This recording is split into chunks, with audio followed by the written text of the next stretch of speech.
Cotton and Perdue join us now. Thanks to you both. Senator Perdue, to you first. When you hear that, those sound like the precepts, the principles behind it sound non-controversial. They sound pretty basic.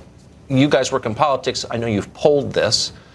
What's the public opinion of those ideas? Well, this is the big learning here in Washington. The people out there in the rest of the country get this. 72% believe it should be the primary worker plus their nuclear family or less. 18% believe it ought to be just the nuclear or just the worker. So people out there in the real world get this. It's pro-worker, it's pro-growth, and it's been proven to work in Canada and Australia. What's interesting, Senator Cotton, when you say this bill is pro-worker, our current arrangement seems anti-worker. If you look at the effect on wages, working class people in the country since 1965 when the Kennedy Act became law, they've gone down or remained stagnant. Do you think there's a direct connection between mass immigration and low wages? No doubt, Tucker. I mean, the law of supply and demand applies to the labor market just like it does every other market. Oh, it hasn't been repealed for the purpose of immigration? Even though some Republicans feel like it doesn't apply there. Look, over the last 40 years, my lifetime, you've seen a quadrupling of the number of foreign-born residents in our country. The vast majority of those, 14 out of 15 today, come here not based on their skills or their education or their English language ability, on some other category. They're by definition unskilled and low skilled. In that 40-year window, if you have a high school degree or less, your wages have fallen. If you have more than that, so if you're not competing with those very same immigrants, your wages have increased. So there's a direct correlation between the mass unskilled, low-skilled migration we've seen over the last few decades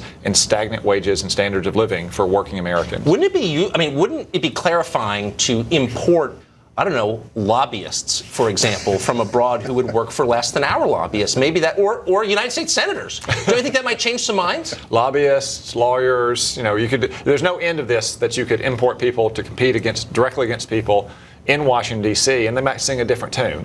But there's just simply no doubt that people who come here who are unskilled and low-skilled have a direct impact on the wages of Americans, whether their ancestors came over on the Mayflower or whether they just took the oath of citizenship, who are competing for those very same jobs. So, Senator Perdue, about 60 million, the estimate is, Americans speak a language other than English at home. That's a dramatic increase over the past 50 years, and it's getting bigger every year. And it's bad, obviously, divides the country. Do you think your bill would do something to change that? Well, first of all, there are several categories that we use in a merit-based system. This is what the president talked about in his campaign. It's one of the reasons, quite frankly, I think he got elected, and I give him high marks for making this a priority in this new administration.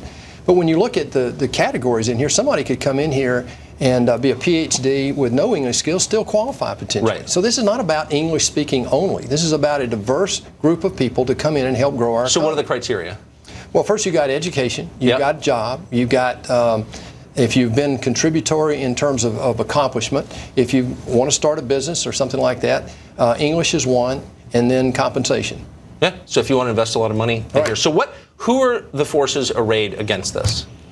Well, a lot of people, once they learn about the bill, are actually pretty pleased with it. Again, this only focuses on green cards. The million green card recipients every year doesn't focus on temporary visas, which can be controversial, or anything else.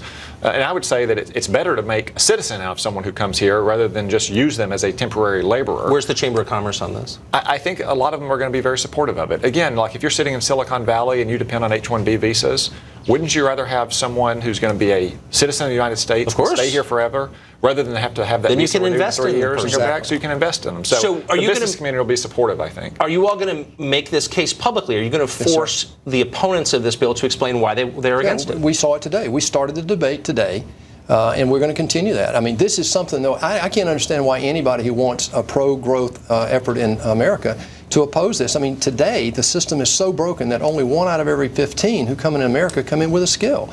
This is a broken system, and it penalizes people who've been here and who just got here. Senator Cotton, can you give us, I know it's very early today, but what's the timeline for this?